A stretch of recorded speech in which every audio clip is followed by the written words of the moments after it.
Muy buenos días, aquí estamos nuevamente por Radio Vox en Se Presume Culpable. Mi nombre es Alejandra Ojeda Garnero y bueno, ya les doy la bienvenida. Un sábado más aquí en Radio Vox compartiendo con ustedes información que tiene que ver más que nada con los temas judiciales. Pero hoy no podemos dejar pasar lo que ha ocurrido en esta semana, es precisamente el 24 de mayo, que nos ha dejado una grande del rock and roll, y es el fallecimiento de la gran artista Tina Turner. Todos quienes hayamos pasado nuestra adolescencia en los años 80 no podemos dejar de recordar y de reconocer y de admirar a esta gran mujer resiliente, por cierto, que ha llevado una vida tortuosa al lado de su marido y bueno, por quien también con quien ha tenido una contienda judicial para obviamente conservar ese apellido que según ella dolorosamente se había ganado sobre los escenarios, porque bueno, su verdadero nombre, recordemos que es Anna Mae Bullock, y ha subido a los escenarios con su seudónimo Tina Turner, como la conocemos todos desde sus inicios, ¿no? Y luego de esa contienda judicial que ha tenido con su marido después de una tortuosa vida de violencia de todo tipo, luchó por conservar ese nombre artístico que según ella se había ganado con mucho dolor, ¿no? Así que, bueno, queremos recordarla y homenajearla hoy porque, bueno, una grande del rock, una mujer que ha sido ejemplo también para muchas otras en la lucha por la defensa de sus derechos. Seguimos en Se Presume Culpable. Bueno, hoy tenemos un programa medio con algunas complicaciones, pero bueno, ya estamos. Bueno, se han cumplido ayer 10 años del asesinato de un personaje de nuestra ciudad, con el cual, bueno, a partir de ese momento se ha desatado una ola de violencia que tuvo que ver con la venganza, obviamente, de esa muerte.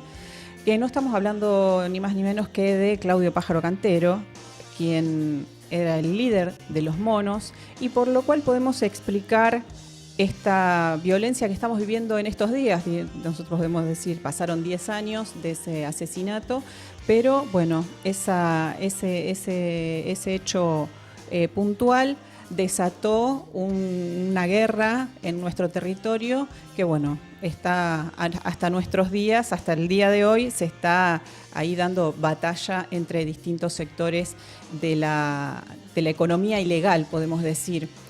Y para, bueno, hablar de este tema, quien ha investigado profundamente todo lo que tiene que ver con el narcotráfico en nuestro territorio, es Carlos Delfrade, a quien ya le damos la bienvenida.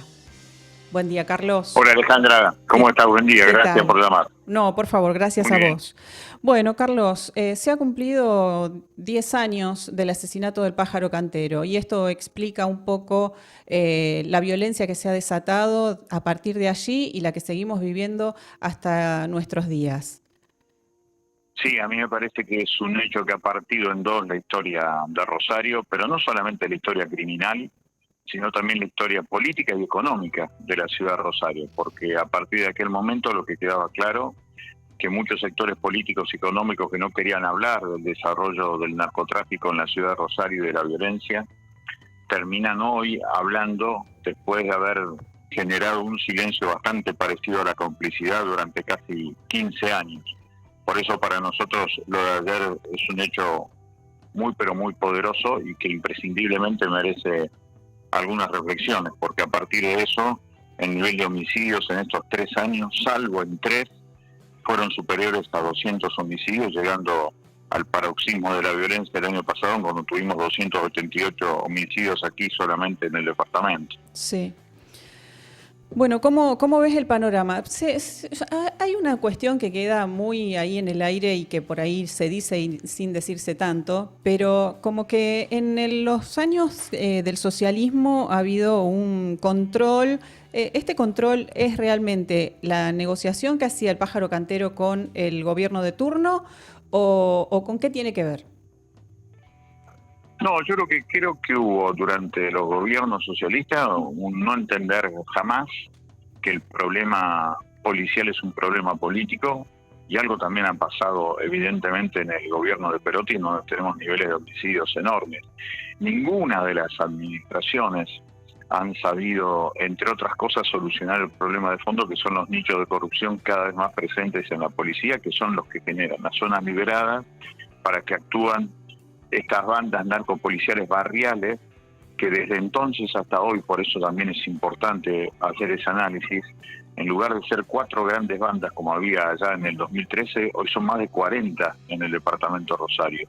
Pero todos ellos tienen lo que está absolutamente vinculado con los nichos de corrupción de la policía. Ahora, ese es un hecho político, que ninguno de los gobiernos ha generado respuestas adecuadas, con otros gobiernos en donde efectivamente hay que investigar y mucho. El asesinato del pájaro cantero se da en medio de un gobierno que tenía a Antonio Bonfatti como gobernador, que después genera un hecho que se cayó gracias a algo que tuvimos la suerte de poder difundir, que fue un video extraoficial que le tomó sectores de la policía al Guille Cantero, diciendo cómo habían sido los asesinatos después de lo del pájaro, si no íbamos a un juicio abreviado, y en ese juicio abreviado los monos no iban a estar sentenciados a tantos años de cárcel como sí ocurrió después, porque en aquel momento, después de las primeras elecciones del 2015, ya Lichi gobernador, cuando ven ese video en Canal 5, deciden tumbar el abreviado, pero allí había algo que había que explicar desde la política y todavía no se explicó. Ahora, después te vas a encontrar con que el que se desarrolla a propósito del asesinato del pájaro cantero es Esteban Lindor Alvarado, ya con otros contactos políticos. Por eso te digo que la cuestión de los partidos gobernantes no es blanco y negro en la provincia de Santa Fe, ni mucho menos, sino en donde te encontrás cosas oscuras y densas en cualquier administración, pero con estos procesos que, por supuesto, hay que investigar. Lo cierto es que la política hasta hoy no ha querido, no ha podido, no ha tenido la valentía suficiente de ir en contra de los nichos corruptos de la policía, y por otro lado, las bandas se han vuelto más feroces, más cobardes, porque matan hasta chicos, y después el problema grande es por arriba, las mafias económicas. Desde el pájaro cantero hasta acá, el desarrollo de lo que tiene que ver con el lavado de dinero se ha multiplicado muchísimo. Yo creo que Santa Fe hoy es un paraíso del lavado de dinero. Sí, Carlos, esto es tremendo, ¿no? Porque siempre, bueno, lo del juicio de los monos en su momento fue escandaloso cuando, bueno, se pretendía hacer ese abreviado, ¿no? Pero después el juicio en sí mismo, donde fueron condenados en la justicia provincial, fue algo también, digamos, tipo, yo lo denomino muchas veces como un circo, porque realmente se llegó hasta ahí y quedaron muchos interrogantes luego de ese juicio. Ahí se mencionaron a muchas personas que luego no fueron investigadas. No se siguió con la investigación hacia arriba, como vos mencionás, para llegar al lavado del dinero, que es lo más concreto que habría que resolver para terminar con todo esto. Porque no se quiso, por eso digo que en eso nosotros siempre hablamos de que los sectores conservadores que manejan la política del socialismo, del peronismo, del radicalismo y del PRO, siempre han cuidado los circuitos del dinero, y eso genera que después sí lo que cambia son las mafias de manos sucias, porque son los que están en los barrios. Claro. Y eso quedó claro. ¿Sabes cuándo se puso más en evidencia eso? Con el juicio que se hace a Alvarado. Ahí lo que queda claro es que quien llevó la investigación en el juicio de los monos, la división judicial de la policía, trabajaba para Alvarado. Exactamente. Entonces es indispensable ver estas conexiones. Por eso el asesinato del pájaro cantero claramente marca un antes y un después, no solamente en la historia criminal, sino en la historia política y económica de la ciudad y de la provincia. Sí, sin ninguna duda. Carlos, ¿cuántas bandas tenemos hoy en la ciudad de Rosario? En Rosario nosotros el 12 de diciembre pasado planteamos que había 34 solamente en el departamento Rosario, sabiendo que era un mínimo, porque eso era lo que yo tenía registro a partir de seguir publicaciones judiciales y periodísticas. Hoy nosotros creemos que por lo menos tenemos entre 40 y 50 bandas en el departamento Rosario. En la provincia en aquel momento detectamos 90, pero hay más de 100 sin dudas.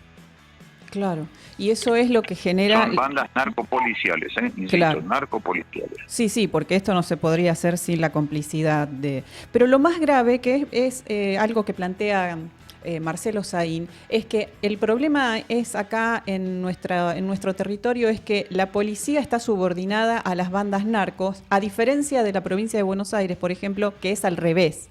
La policía les dice a los narcos dónde pueden, digamos, ordenan el territorio y qué pueden hacer y qué no y dónde, ¿no? Sí, igualmente ahí también tiene un papel clave cómo se ha estructurado la policía bonaerense a partir de los partidos políticos que gobiernan Buenos Aires. Esa es otra historia también, y que tiene que ver, insisto, con una relación política. La policía es directamente proporcional a la política. La policía depende de la política. Sí. El jefe de policía no lo elige el Espíritu Santo, lo elige el gobernador de turno. Claro. Y efectivamente en Buenos Aires hay otra cosa. Igualmente eso también comienza a desmadrarse porque el negocio empieza a ser muy grande, la voracidad de distintos sectores va a ser muy grande y acuérdense que vamos a llegar a hechos verdaderamente aberrantes en los próximos meses y años. Es terrible lo que estás planteando, Carlos. Pero bueno, sí. Tenemos ahora una cosa... Pero es el capitalismo, sí. No es una cuestión que tiene que ver. Ya Marx había desarrollado en un artículo periodístico notable de lo que significa la enorme cantidad de movimiento económico que genera el delito. Claro. Y claramente aquí lo genera. Claro. Bueno, estamos en época de elecciones y hay muchos de estos personajes que ahora plantean como una solución mágica frente a todo este problema que estamos atravesando y que se postulan, ¿no? ¿Cómo ves eso? Que en su momento han estado en función y no han hecho nada, o han sido cómplices y ahora vienen a pretender querer mostrarnos que van a traer una solución mágica a todo este problema. Sí, yo creo que lo que es indispensable es votar diferente para vivir diferente, lo venimos diciendo desde hace mucho tiempo. La cuestión que tiene que ver con el desarrollo de los negocios capitalistas nunca va a ser cortado por quienes apoyan al desarrollo de esta manera, que es concentración de riquezas en pocas manos, que es una provincia increíblemente rica, pero tiene 660.000 personas por debajo de la línea de la pobreza. Así que yo creo que más allá de algunas figuras emblemáticas, es indispensable empezar a pensar la construcción de una política por afuera de los grandes partidos, porque los grandes partidos después lo que hacen es que cuando llegan al gobierno, los que realmente tienen esta herramienta de transformación del Estado santafesino son los sectores conservadores. Y los sectores progresistas se quedan por afuera de eso. Así que lo que hay que hacer, me parece a mí, insisto, para vivir diferente, por lo menos empezar a votar diferente. Me quedo con eso, Carlos, y te agradezco muchísimo este rato con Se Presume Culpable. Un gustazo, la verdad que un gustazo, muchísimas gracias y felicitaciones por todo el trabajo que desarrolla. Bueno, muchas gracias a vos, Carlos, un fuerte abrazo. Hasta otro momento. Un abrazo, chau. Chau.